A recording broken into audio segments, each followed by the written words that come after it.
So, the next guest on the Adventures in Learning podcast is the all time champion of appearances on my podcast. This makes appearance number 3. And you've got to guess, this is my absolute favorite guest in the whole wide world. Today, we have the one and only Katherine Applegate on, and we're going to talk books and libraries and so much more. So, Katherine, welcome to the show. Oh, thank you, Diane. It is such a joy to chat with you. I always come away feeling better about life. So, Well, and I always feel better when I talk to you. So I was so excited when we were able to work this out. So I fell in love with the original Otter when you were here last year, and I devoured your novel in verse. And I understand that we've got a treat coming out this month. Can you tell us a little bit about what's in the works? oh, I'm so excited about this picture book. It is a picture book version of Otter. It's called Otter and Otter's Story, but it has the most wonderful um, conception tale. It came about after I was in Marin County in Northern California doing a district-wide read for Otter. It was 3 elementary schools, and I had worked with them before. And they had done, for example, Ivan, and used a picture book there. So this wonderful librarian, since retired, named Deborah Armstrong, took me aside and she said, it would have been so cool if we'd had a picture book to go with this middle grade novel because, like the K through twos would really have understood it and been able to visualize it a little more. So I went to my editor, Liz Zabla at Fywell and Friends, and told her what Deborah had suggested. And Liz said, yeah, and they ran with it. And Charles Santoso, the illustrator, just did a brilliant job. I keep joking, I really didn't need to write anything because it's just so beautiful and joyful. And you just want to hang out with otters when you're done looking at it. So I love that the catalyst was a librarian. That's beautiful. And I'm going to ask because I just reread Otter. How did you condense Otter's story into the 32 pages of a picture book? It's funny. It was already condensed, I thought, because it was free verse. There was a lot Right. of white space. It was pretty tight. And so I had to think, and this is hard for me because I'm not particularly a visual person, about the collaborative aspects of it and how much I could pass along to Charles. And he just, he can do anything. So I had to remind myself things like, oh, expressions and emotions can often be seen on the page without any words, and that made it a little bit easier. But I had to keep winnowing. It took a while. I see you've got a copy of the book behind you. Would you like to share maybe a favorite page or a favorite spread? Oh, where to start? I think one of my favorites is this moment. Um, where the two otters are floating together. They welcome Otter, showing her where the best mussels hide and how to float together, paws entwined, a comforting tangle of whiskers and tails. And what I love about it is it's the illustrations. Charles has them holding paws, as they often do. And there's something about his capacity to convey emotions with animals that I think is really remarkable. I've been able to work with him on a bunch of books. I've been really lucky. Wishtree, and he did the cover for Pocket Bear and the interior illustrations, and Willodeen, and just it's every time it's just such a gift when you get those first sketches and you open up that document and you go, whoa, because they've taken just some random words and turned them into something so magical. And that's one of the things I love about picture books is they extend the story and you get to Yes, see things that maybe you didn't even imagine as the author initially. exactly. And it's a really fascinating process. I mean, I've only done a few picture books, so I don't have a lot of experience, but that they're sort of invisible. And I know that's not always the case. I think particularly with graphic novels, there's a lot of back and forth. And, Right. and of course, you've got the art director who's amazing, Rich Dees, and other people involved too. Um, but there's something about just passing those words along and then having it come back in this full-throated, beautiful, amazing visual that I can't get over. I think it's one of the best parts of picture book writing.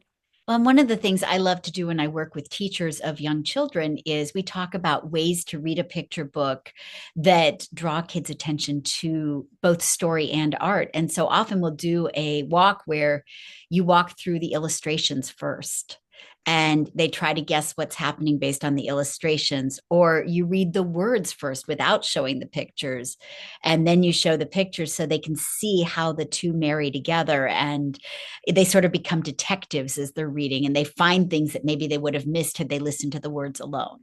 Oh, that's fascinating. I'm going to steal that. I love that. Please do. I love sharing these things to steal. I mean, that's part of why we teach and write, right? Oh, that's a beautiful idea because it forces them to think, yeah, beyond the collaboration and to kind of go in surprising directions. I think, especially if you start just with the illustrations. I love that Yeah. idea. Now, I have a question for you because I was thinking about you've got Otter and Willodeen, there's the Ivan books, there's Wishtree. You have a heart that is so capacious and given to the environment. Can you talk a little bit about why you fell in love with otters and sort of how that connects to sort of your overall love of the planet? Oh, I mean, just spend 2 minutes watching an otter video and you know why. They are just the the way they move in the water. It's lyrical. It's gorgeous. And let's face it, there's the cute factor. They're adorable, but turns out they're a little more complex than we tend to give them credit for. They're wild animals and they're a stressed species. But I was going to write your basic all-purpose, here's an otter having an adventure story, and then I came across the Monterey Bay Aquarium's surrogate mother program. And I had no idea that they were ending up in this particular part of the California coastline with tons of abandoned or orphaned baby otters. And they didn't know what to do with them. And they were trying to have humans raise them, which did not go well because, of course, they acclimated. And pretty soon they were, jumping on surfboards and into kayaks and just generally Right. too human friendly. So this particular program, they had a couple of resident otters who'd been declared non-releasable, and they happened to have the timing work out just right. Right, they brought in this baby who had been.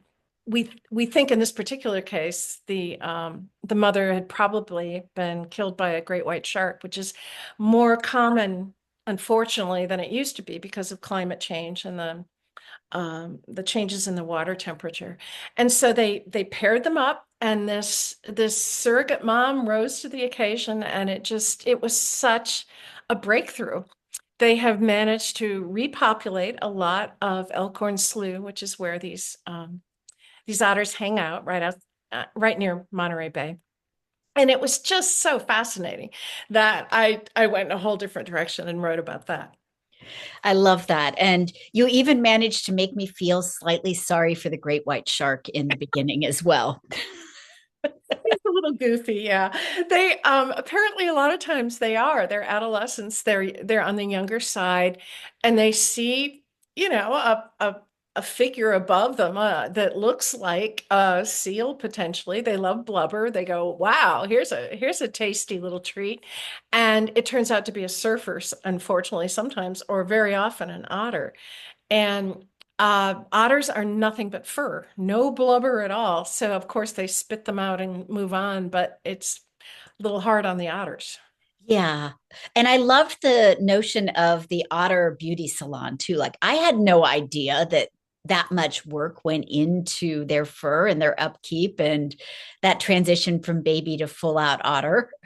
I didn't either. And isn't that the coolest job? There is a job where you basically just sit there and brush baby otters. And because they have that incredibly dense fur and they need to keep it, keep air bubbles in there. And the videos of it are just, you just go, I want that job. So I'm feeling like early childhood teachers, you heard this first. When you get the picture book version of Otter's story, you need to set up a play center, and you can have brushes and blow dryers and stuffed otters, and you can have kids be the veterinarians and the people working at the aquarium, and they can feed and brush the otters. I love it. You're so good at this. It's funny. I taught preschool once upon a time. These are the connections I would totally be making. I'm like, oh, yeah, we need that too. That's perfect. I love it. That would be so much fun. I would have loved that when I was a preschool kid. I mean, imagine you can set up your medical kits along with your lawn Exactly. stuff. You've got them both, and create a tank where you can practice letting them dive. I mean, hey, you've got it made. That is so much fun. I love it. Now I want to teach preschool again. That would be fun. I was a preschool aide. I was never a teacher per se, while I was in college, but I loved it. It was It's such a great, exhausting. it is exhausting, but what an amazing age. And, I've come to think as I'm getting older that everything we needed to know, we learned in preschool, or we should go back and ask a preschool teacher about, because everything we need to function as humans in life, we can get from that experience. We learn empathy, we learn how to play together, we learn how to get over our differences. Wouldn't that be nice? Oh, wouldn't that be nice? There's an idea.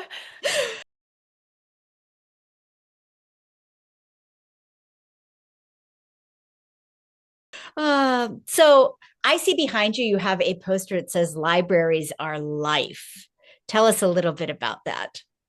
That is from this wonderful group that I'm sure you're very familiar with. I was not, called the Collaborative Summer Library Program. And you can find them at cslpreads.org, and they are amazing.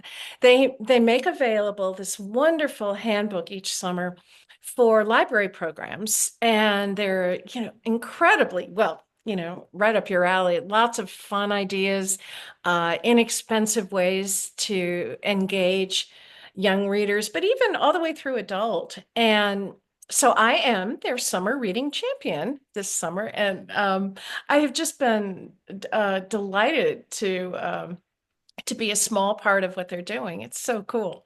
So, what in the summertime when they put this book together, does this go out to other libraries or to families, or how does that work?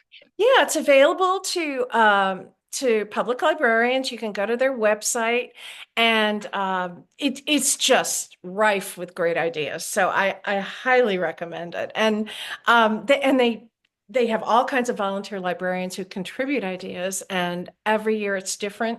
So, when you're on a budget and you're overwhelmed, as all librarians are, it's a wonderful resource. We're Well, also with my publisher, Macmillan. We are sponsoring a writing contest, and it is for 8 to 12-year-olds, and it runs from June 1st through July 31st. There's a real simple prompt, and the winner gets a writing seminar with me and $500 worth of Macmillan's books oh, and wow. signed books from me. And it's a really fun contest. So you can find out about that at cslpreads.org or at the Macmillan School and Library website. And I'll drop both of those links in the Oh, that'd be show great. notes as well. No, that's amazing. Yeah, Uh, I'm looking forward to reading all these wonderful stories. so, you get to read these wonderful stories. You're championing the work they do. What else goes with being their summer champion? Oh, I got a really cool t-shirt. That's awesome. So, what else is going on with you? Well, I have a very fun book coming out that I'm excited about called Pocket Bear that is coming out in September.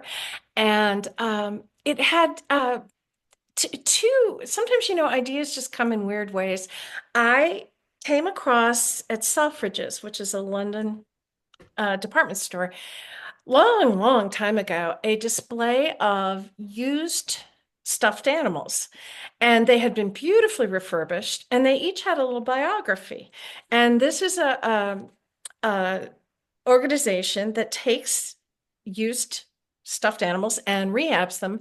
And very often the kids who donate them actually provide biographical information, Oh, because wow. sometimes teddy bears, are allergic to peanut butter. You got to know these things. And so I thought that was really charming. And as it happens, toys are a huge problem in terms of waste, Yes. particularly plastic toys, but certainly stuffed animals too. Then sometime later, I came across a story about pocket bears, and they were also called mascot bears or soldier bears. Okay. And they're teeny tiny. I happen to have one here. I will show you. This is an actual Oh, one. wow. That is a And very little bear. they're tiny. I They're like mean, palm sized. palm size, 3.5 inches usually. And this guy's been through a lot. He's easily 100 years old. And they were manufactured by this group called Farnell in the UK during World War One. And it was so sweet and poignant. They would make these little bears, and their eyes look up just a little bit. And they were made to go in a soldier's pocket so that while he was, presumably in the trenches, he would look down and see this little bear looking up at him and think of his Oh, sweetheart or his family. They also made mascot cats. And I thought that was so touching. yes. Oh, I wow. kind of went with it, and it became a story. So I combined those two elements, um, and added a couple of humans in the form of Ukrainian refugees. Believe it or not, this all works. I swear. I believe it. And it's told from the point of view of a kind of tough street cat named Zephyrina. So all those elements sort of combined into what I hope is a really special book. And of Well, you course, have sold me with that elevator pitch, and I can't wait to get my copy and read it. yeah, it comes out in September, and I'm really excited about it. And you even have a bear behind you. In addition to your little pocket bear, you've got a bear on the shelf with a pocket bear. Well, he actually figures in the story. There's some debate about who came up with teddy bears first. There was a guy in Brooklyn who in, claims to have invented these bears after Theodore Roosevelt, Teddy Roosevelt, saved a bear. It's a complicated story, but he was hunting, Sounds saved the like a life little of a bit of little baby American bear. mythology. Yeah, and hence teddy bear. On the other side of the pond, you have some say Steve, some say Stife. Um, uh, Manufacturers. And they also were coming up at the very same time with the idea of a stuffed teddy bear. So this is the original Steve version. And the story is that they were on the very, very, very, these are the very first prototype bears. There were 3,000 of them, and they were on a ferry across the ocean. And according to the company, they vanished, and nobody knows what happens to them. So this is based on an early drawing they had, and I managed to incorporate that into the story as well. Nobody knows if it's true or if it was just a marketing idea, but the disappearance of these 3,000 bears remains a mystery. Ooh, what a fun mystery to unravel or at least to play with. And I remember the Steve stuffed animals because we lived in Germany when I was a little girl. And so my parents really loved those. And I still have a couple. I have a deer and a giraffe that are Steve. Oh, people collect them. They're some of them are incredibly expensive. So I was fascinated. They're called, I think, arctophiles, bear stuffed bear enthusiasts. Oh, Who that's knew? what you mean. So there's a name for those who collect stuffed animals. Apparently, yes. I'll have to let my 22-year-old know that.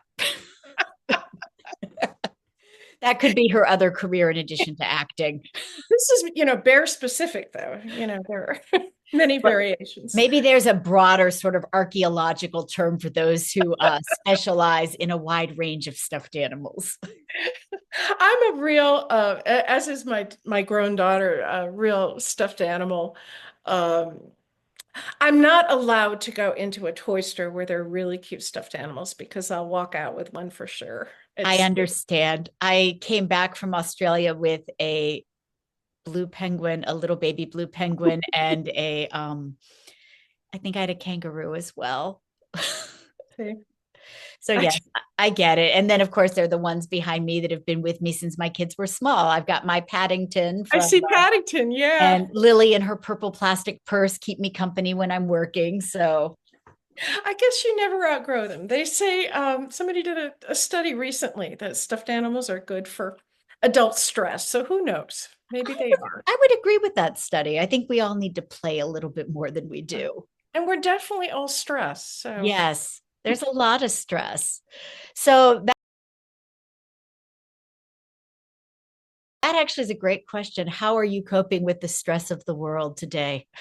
boy, um, I'm not on the front lines. Who I was just at Texas Library Association. You want to talk about being on the front lines. That is the home office of book banning. And there are these devoted librarians going in every single day and having to confront book bans and they're underpaid and overworked and so I can't complain. I worry about so many people right now, about immigrants, about trans kids, about you name it, and we're all worried. And I think it's just a one day at a time thing. One thing I've realized is maybe because I worry about so much, as I know you do, I think maybe it helps to focus on maybe one particular cause because we can't change everything and we only have so many, emotional resources. So I'm trying to think in those terms a little bit more. I think that makes sense. And I think figuring out how to have that balance between being present and on the front lines or trying to amplify those who are on the front lines, but Mhm. also living in joy and maintaining your own spirit because you're no good to anybody if you can't fill your own cup.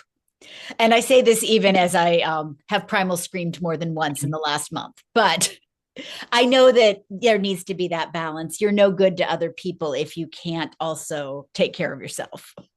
If it's any comfort, you're not alone in your primal screaming. Well, and the louder we get, the more primal screams, maybe the more we'll change things.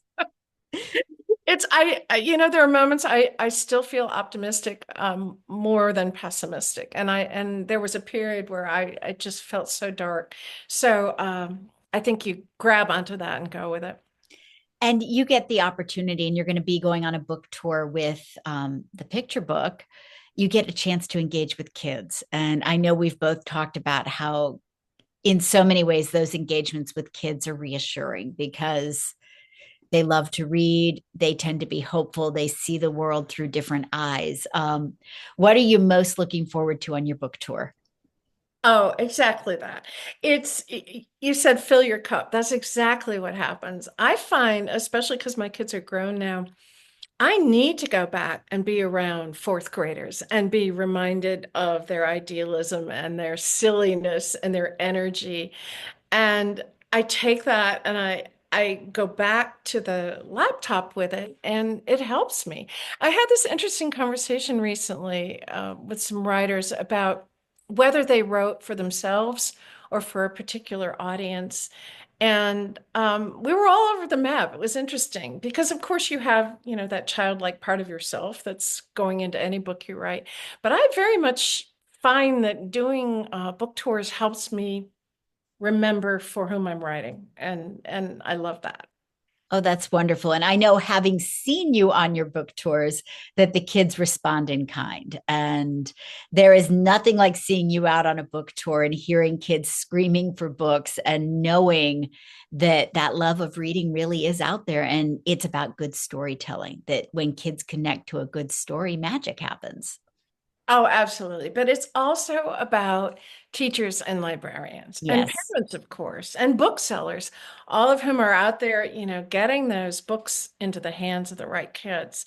And that, I think, is where the magic really happens. Well, I am so excited to get to hopefully see you when you make your tour down in the Virginia area. But I will drop the links to the rest of your tour dates for everybody. And we are so excited for the premiere of your picture book, Otter, and to see Pocket Bear come out later this year. Katherine, thanks for joining us on the Adventures in Learning podcast. And I can't wait to welcome you back. Oh, thank you, Diane. You are so much fun. I always love doing this.